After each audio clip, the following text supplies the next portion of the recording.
Desarraigos es emigración, asistencia, asociaciones, retorno, hombres, mujeres, desafío, oportunidad, superación, retos, esfuerzo, historia, actualidad. Desarraigos, migraciones y universidad. En Radius, la radio de la Universidad de Sevilla. La voz que nos une.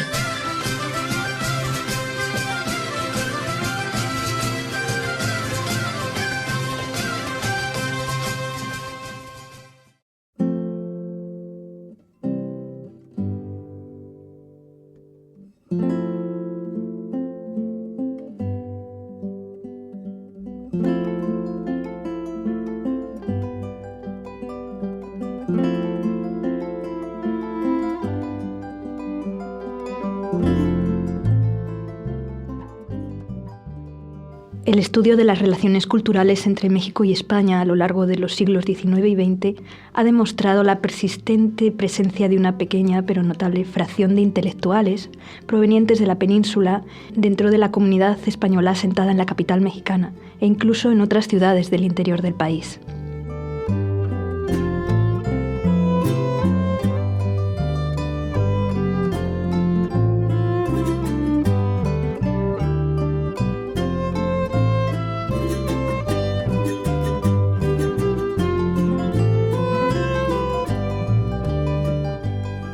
Intelectuales, escritores, periodistas, científicos y diplomáticos que se movían en círculos transatlánticos supieron movilizar en México un capital cultural altamente valorado: formación académica, habilidad con la escritura y la palabra, redes sociales internacionales y dominio de códigos discursivos prestigiosos.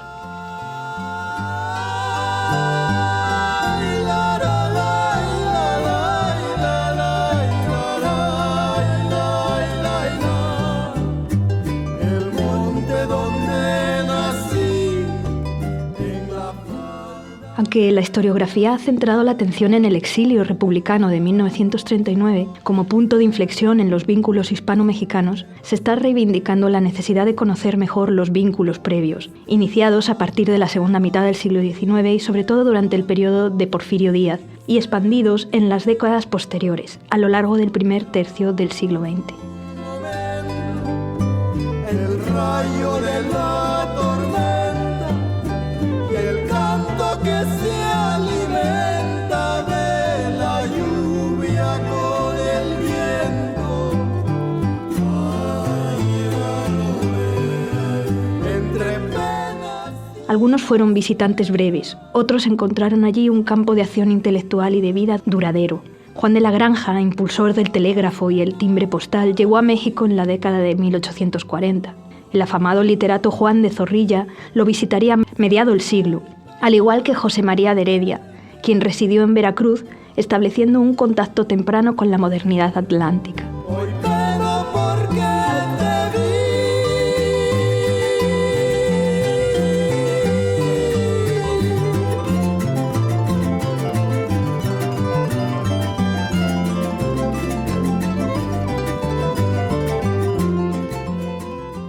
Rafael María de Labra realizó distintos viajes entre las décadas de 1870 y 1890, en los que vivió con cercanía entre los círculos liberales mexicanos que defendían el autonomismo de las últimas colonias españolas en el Caribe.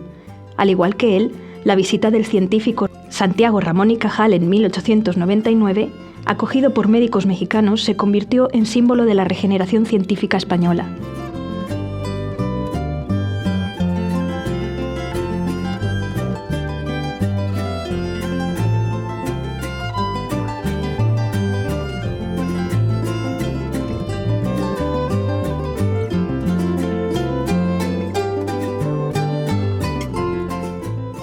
Enrique Díaz Canedo, Ramiro de Maeztu, Luis G. Urbina o los hermanos Machado siguieron los pasos de los anteriores ya en los primeros años del nuevo siglo, tendiendo puentes entre el modernismo y las letras españolas modernas. Belén de Zárraga o Concepción Jimeno de Flaquer, entre otras muchas, demostraron que las mujeres no se quedaban atrás en estos intercambios culturales de corta o larga duración con México.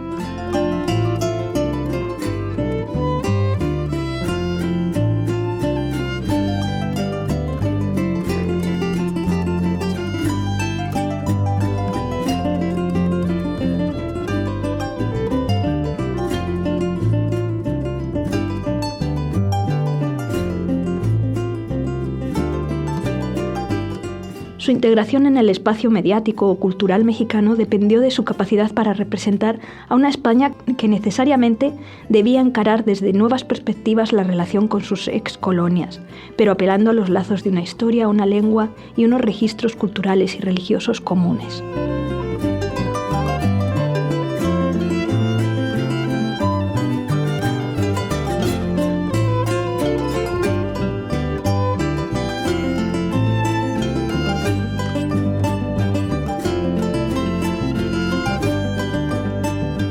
Esta presencia de viajeros, visitantes, conferencistas o simplemente inmigrantes españoles dedicados al periodismo y las letras no fue homogénea, sino que respondió a una paleta cromática diversa de ideas, tradiciones y creencias. Algunos catedráticos y religiosos llegados durante el Porfiriato tuvieron el objetivo de reforzar las instituciones educativas y los debates sobre la modernidad científica.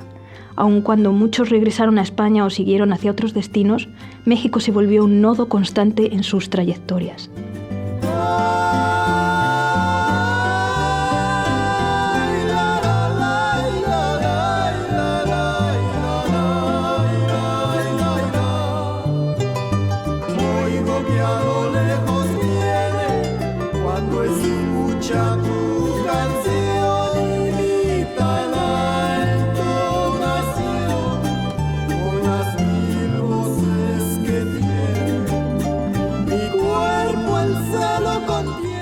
Representaban distintas corrientes liberales, republicanas, krausistas, de la educación laica, regeneracionista, anarquista, modernista o simbolista.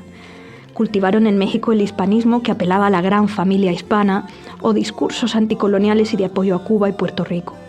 Sus aportes fueron notables en la profesionalización cultural, el intercambio literario, científico y educativo, los debates ideológicos y la creación de redes transnacionales.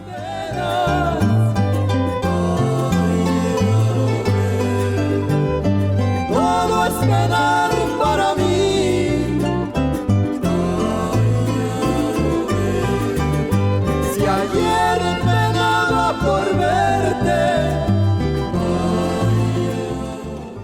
La influencia fue selectiva, negociada y de ida y vuelta. México no adoptó modelos sin crítica, los adaptó a su propio proyecto de nación tras la Reforma, el Porfiriato y los años de la Revolución. Los intelectuales españoles encontraron en México un laboratorio de modernización, un espejo en el que mirarse y, en muchas ocasiones, un lugar donde vivir. Bienvenidos a Desarraigos. Aquí en la emisora de radios en la Facultad de Comunicación de la Universidad de Sevilla son las 8:10 de la mañana, pero déjenme informarles que en la Ciudad de México acaban de dar la 1:10 de la madrugada. David Jorge, gusto en saludarte. Gracias por desvelarte para charlar con nosotras. Es un honor. Un gusto. Además, son las horas de descanso silencioso en una ciudad como esta. Bueno, pues hoy con David vamos a hablar de su trayectoria como historiador y también de su experiencia como español que vive en México. Voy a dar algunas pistas de su biografía y luego las compartimos. ¿De acuerdo, David? De acuerdo. David Jorge es un historiador español especialista en la historia diplomática, multilateral y transnacional. Sus líneas de investigación son la crisis de entreguerras, las relaciones internacionales desde una perspectiva multilateral y transnacional, los servicios secretos y de inteligencia y muy particularmente la dimensión internacional de la guerra civil en España.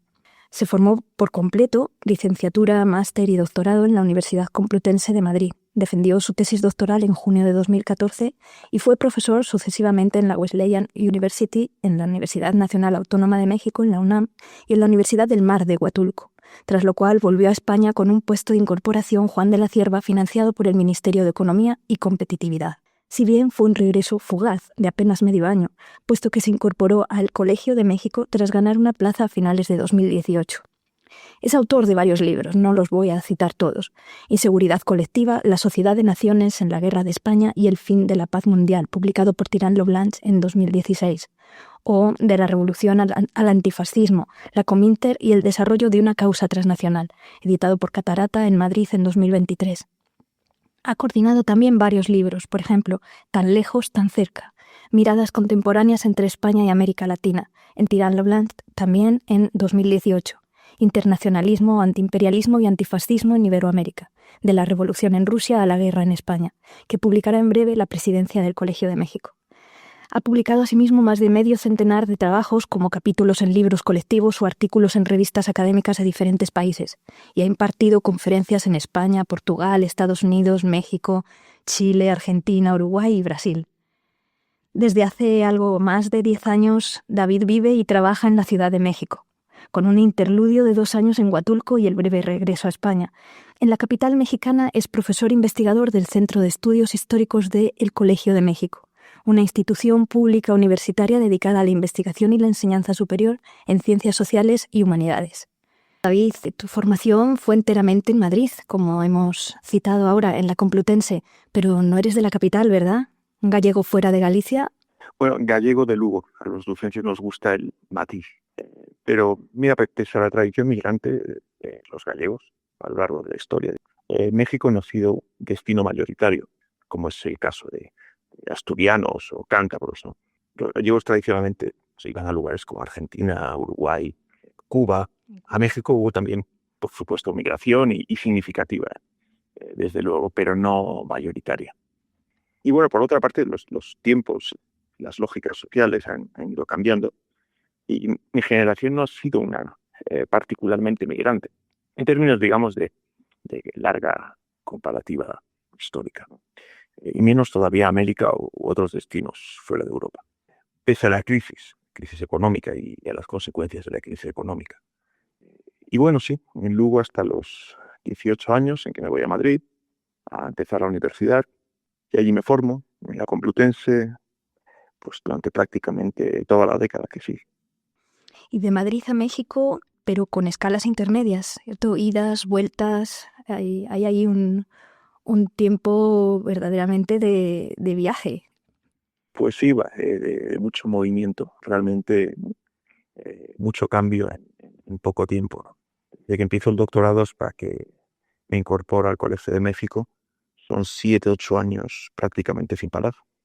Estancias en distintos países europeos, 1 año en los Estados Unidos, un breve regreso a España, 2 años aquí, en la Ciudad de México, 1 año y medio en Huatulco, otro breve regreso a España, que además incluyó estancias en varios países latinoamericanos, y vuelta finalmente aquí, a la Ciudad de México, en enero de 2019.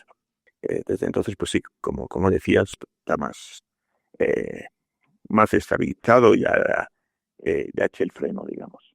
Esto de la Ciudad de México cambió tus rumbos, te decidió ya una opción definitiva. ¿Qué ha supuesto la Ciudad de México? ¿Qué relación tienes con ella? Mira, pienso que lo que marcó los rumbos fue saltar el charco, ¿no? Cruzar el Atlántico en su momento, primero a Estados Unidos y después aquí. Pienso que ese fue realmente el punto de quiebre en lo que ha sido mi vida, ¿no? La opción de recalar en una institución como el Colegio de México, pues ya terminó de decidir los pasos. Pero para entonces yo ya tenía muy claro que México era prioridad y por eso renuncié, de hecho, a volver a España una vez más cuando hubo esa posibilidad en Barcelona hace 5 años. Entonces sí, realmente pienso que el punto determinante fue ese cruce hacia América y bueno, mi experiencia en México llegó matizada por el paso por los Estados Unidos, trayectoria que no es muy habitual en los académicos españoles que recalan en México, desde luego. En ese sentido es una trayectoria totalmente anómala, porque es un paso mediado por los Estados Unidos primero y además sin ser yo mexicanista, ni latinoamericanista, ni iberoamericanista, ¿no? Entonces, bueno, sí, como te digo, es una trayectoria un tanto anómala en términos comparativos con los colegas que han estado o que los pocos que están actualmente en la Academia Mexicana. Bueno, he de decir que David, Jorge y yo compartimos un par de así, ideas biográficas importantes, yo creo, por lo que él está diciendo y por lo que respecta a mi propia experiencia, que es el Colegio de México y, bueno, ya 10 años en la Ciudad de México, entre unas cosas y otras viviendo, ¿verdad, Jorge? A mí me gustaría que habláramos de qué es el Colegio de México, aun cuando los lazos de esta institución con España son bastante fuertes. Yo creo que aquí en España no es muy, muy conocida. Me gustaría que nos explicaras sobre todo pues, el porqué de tu elección, qué supone el Colegio de México que te atrapó allí, que te decidió a quedarte en este país. Son dos cosas, digamos, dos partes, ¿no? La pregunta, el Colegio de México es una de las secciones más grandes, por no decir solo México, sino en toda la América Latina. Es una institución esencialmente de posgrado, en campo de ciencias sociales y de humanidades, aunque con los años ha ido abriendo también a programas de licenciatura y de maestría, de máster, ¿no? Y bueno, digamos que en ese sentido es una institución privilegiada a la hora de desarrollar una trayectoria académica e intelectual de primer orden, ¿no? Sobre la institución, bueno, pues es la originalmente llamada Casa de España, ¿no? Creada en 1938, en plena guerra de España, para acoger a un número reducido de académicos, intelectuales, para que pudiesen seguir desarrollando su labor en un contexto alejado de la guerra, ¿no? Era una medida concebida inicialmente como provisional, pero pues el resultado de la guerra y todo lo que siguió, así como la llegada del conjunto del exilio a México como tal, el exilio republicano español, pues convirtieron esa iniciativa originalmente temporal, la convirtieron en definitiva. Y en 1940 se rebautiza la institución como el Colegio de México, en una medida bastante inteligente por parte del gobierno de Cárdenas, de cara pues, a preservar la institución a largo plazo y salvaguardarla de esa provisionalidad inicial y lo que implicaba en términos de posibles resquemores xenófobos o nacionalistas, ¿no? Y desde entonces, pues el Colegio de México es una institución, pues, en esencia mexicana, como tal, puramente mexicana. Bueno, y la sección hoy en día, pues soy yo en el Colegio de México, porque no hay académicos españoles. Lógicamente, la gran mayoría son mexicanos y hay mucho académico internacional, pero no es el caso de España. Entonces, el Colegio de México ha seguido su propio desarrollo, su propia trayectoria histórica como institución mexicana. Hace como una década le dieron al Colegio de México el premio Princesa de Asturias. No sé si era princesa ya o era todavía príncipe. Príncipe de Asturias. Sí. Ajá. Y todavía. Pero lo que mencionabas es cierto. Desde luego en España hay poca conciencia de lo que es el Colegio de México y lo que representa en términos históricos y de sus raíces en relación con el exilio republicano, ¿no? Hay una conciencia muy limitada al respecto. En la sociedad en general, pero en específico en la Universidad Española también, ¿no? Hay poca conciencia sobre ella. La Universidad Española, pienso, tú lo sabrás mejor, estás ahí, pero pienso que sigue muy ensimismada, realmente muy enfocada hacia sí misma. Esa es la percepción. Otra de las preguntas que iba implícita en esa sobre la ciudad. Estás en el Colegio de México, pero te relacionas todos los días con la Ciudad de México. Más allá del caos, de la masificación, el tráfico, las distancias, ¿te has sentido allí bien acogido? Yo siempre decía, también pasé 10 años allí en México, pero mi idea era, si yo sigo aquí cada día es porque en el fondo la ciudad me cae bien, estoy bien, estoy tranquila, a pesar de todo eso, ¿no? ¿Cómo te sientes en la Ciudad de México? Esa es una ciudad tan compleja como fascinante, ¿no? Es un caos, pero un caos estimulante, generador de ideas, dinámicas, de creatividad. Bueno, los problemas de una ciudad de estas dimensiones, sobre todo con semejante nivel de sobrepoblación, son evidentes, empezando por los problemas de escasez de agua, siguiendo por la contaminación y podríamos seguir en un largo etcétera, ¿no?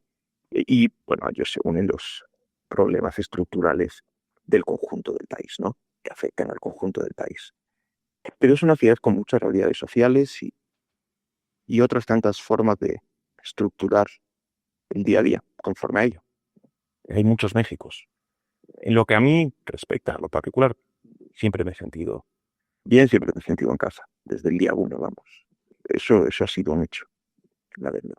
Eh, entonces, bueno, pienso que sí, es mi balance personal es positivo y desde luego es realmente considero que la Ciudad de México es una ciudad estimulante y dinámica como pocas en el mundo. David, tenemos una larga y venerada tradición de conflictos entre estos dos países, España y México. Encuentros y desencuentros para regalar. Tú te has especializado en la historia diplomática, en las crisis, los conflictos, en la etapa de entreguerras. Desde tu visión como historiador, pero también de español que vive en México, ¿cuál es tu percepción de esta relación conflictiva, amor-odio entre España y México? La historia compartida de España y México está llena de claroscuros, pero incluso ha habido claroscuros en los momentos de mayor sintonía. Es una historia de desencuentros coyunturales a encuentros de largo alcance, diría yo. Y mira, al final, más allá de declaraciones políticas y también más allá de intereses económicos, que a menudo están tras las derivas y tras las prioridades políticas, más allá de eso están los lazos socioculturales. Y estos son los que conectan a México y España. Pienso que esto y no otra cosa es lo que representa la permanencia, el largo plazo. Pensando que hay que enfatizar estos intercambios culturales, científicos, intelectuales, que han sido muy ricos, históricos también y que llegan hasta el presente. ¿Cómo los ves tú en estos últimos años, David? ¿Hay un diálogo entre las comunidades académicas ilustradas, entre la cultura y la intelectualidad hispano-mexicana? Sí, hay diálogo académico, cultural, intelectual, sin duda. Siempre lo ha habido y lo sigue habiendo. Otra cosa diferente es su naturaleza y sobre todo si este diálogo permea en el conjunto de la sociedad. Hay una gran curiosidad bidireccional. Aquí siempre ha habido y en España es evidente que ha aumentado el interés por lo mexicano en los últimos años. Pero a nivel general siguen imperando ciertos clichés, prejuicios, exotizaciones, incompresión de fondo. Aunque eso no es un obstáculo, tampoco para el marcado interés mutuo, ¿no? Cuando no fascinación directamente. David, ¿tú sientes el desarraigo? ¿Extrañas? Sentir cierto desarraigo es inevitable. Si se padece y en qué grado o qué continuidad, pues ya es otra cuestión. Extrañar en el día a día, no podría decir que extrañe. Es un país que desborda vida y uno se sumerge en ella. Así que pienso que es parte esencial de su poder de atracción. Y para arraigar hay que desarraigar. Con eso no me refiero en absoluto a renacer y a renegar, ¿no? Pero sí a gestionar eso mismo, la distribución de las raíces. De todos modos, lo que implica este tipo de experiencias es algo ya no solo complejo de verbalizar, sino difícil de aterrizar de forma sólida dentro de uno mismo. Se entremezclan cuestiones heterogéneas. Y bueno, además las sensaciones no son estáticas, ¿no? Son dinámicas. Por lo tanto, a menudo son conflictuantes también. Es parte inevitable. Creo que para alguien que lo haya vivido, puede realmente, puede haber diálogo entre personas que lo hayan vivido, pero para alguien que no lo haya vivido, es un error buscar comprensión. Creo que solo fuente de frustración uno debe cargar con la mochila propia, ¿no? Siempre. Cuando llegas a España te dicen hablas como mexicano y cuando estás en México te dicen, mira el españolito, cachupín. Sí, aquí en México es inevitable que te reconozcan inmediatamente como español, ¿no? En España no sé no sé cómo que me veo como alguien, supongo que extraño, ¿no? Por la inevitable mezcla de de expresiones, de cierta terminología, entonaciones, donde le debe sonar más a marciano, porque bueno, pues al final es un tutti frutti, ¿no? De orígenes, ¿no? Galicia, Madrid, Estados Unidos, varios países europeos antes también, en México y dentro de México, no solamente la Ciudad de México, también viví durante más de un año en Huatulco. Entonces, bueno, sí, al final uno acaba siendo un tanto extraño en todas partes, ¿no? Es parte de esto. Me gustaría terminar preguntándote un poquito por el futuro, el inmediato y un poco más allá. ¿Cómo te ves a ti en México? ¿Cómo ves el país en el que vives? ¿Cómo ves pues esto que para ti es un intercambio constante cotidiano? Cultura, trabajo, ciencia, al fin y al cabo, y vida. ¿Cómo te ves en el futuro? En lo que a mí respecta, sí me veo en México a corto, medio y largo plazo. La vida dirá, pero desde hace años no me veo ya en otra parte que no sea México. Sobre la situación de México, bueno, pues está marcada por cuestiones estructurales internas de larguísimo alcance, y también por una cuestión geográfica inevitable, ¿no? La vecindad con los Estados Unidos, que eso es un factor diferencial determinante respecto a la realidad de otros países latinoamericanos. Por lo tanto, bueno, México tiene que lidiar con inevitables equilibrios y reconfiguraciones periódicas, y en eso se ha convertido, creo yo, en un país hábil y bastante experto en sortear obstáculos y problemas, en resistir, y también, pues sí, forma parte también explicativa de ese barroquismo mexicano, ¿no? Que forma parte intrínseca del ser mexicano realmente.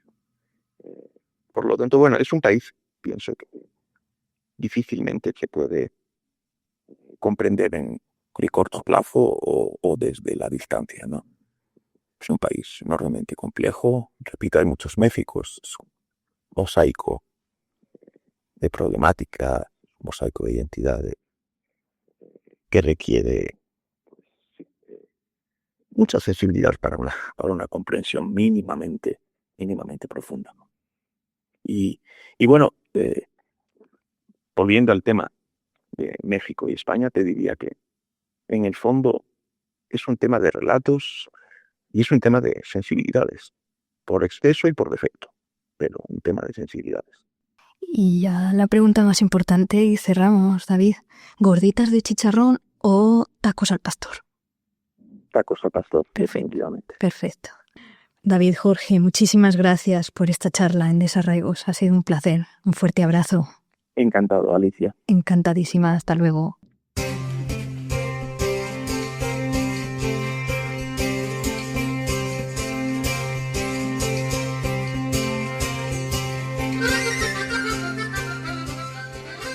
Hasta aquí hemos llegado en nuestro tercer programa de Desarraigos, en esta temporada 25-26. Al micrófono, Alicia Gil Lázaro. Agradezco enormemente a David Jorge su presencia hoy en la emisora de radios. Ha sido un placer hablar contigo, David.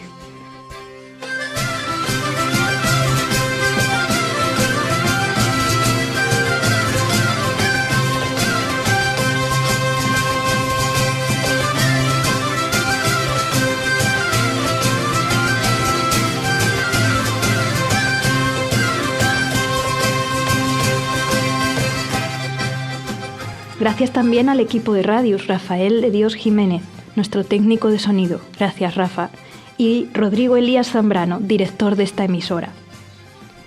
Este podcast es una iniciativa de divulgación impulsada por el proyecto de investigación Asistir al inmigrante es proteger la nación. Políticas públicas y asistencialismo privado en la diáspora española América. Argentina, Brasil, Chile y México. 1907-1960.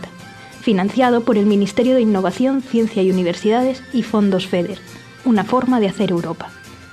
Os esperamos en la próxima entrega de Desarraigos, Migraciones y Universidad, un espacio radiofónico en Radios, la radio de la Universidad de Sevilla, la voz que nos une.